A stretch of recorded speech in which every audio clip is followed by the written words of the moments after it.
The most compelling argument for longevity in love isn't passive comfort or settling into routine. It is the promise of perpetual fascination. It's the silent, mutual agreement that 10 years from now, you will both be more interesting people to one another than you are today.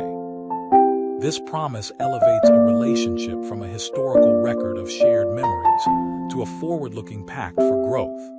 This dynamic is sustained by mutual, active self-improvement. It means each person takes on the responsibility not only for their own evolution, but also for contributing fresh, engaging energy to the partnership.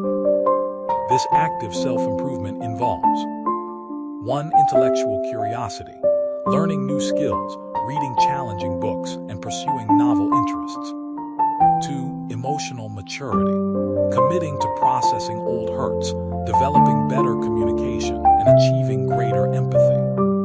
By constantly evolving, partners ensure they never become predictable or boring. They remain a complex, ever-unfolding mystery, an adventure the other person is always eager to explore. This commitment to self-renewal is the ultimate proof that the love you share today is strong enough to grow into something infinitely more engaging tomorrow.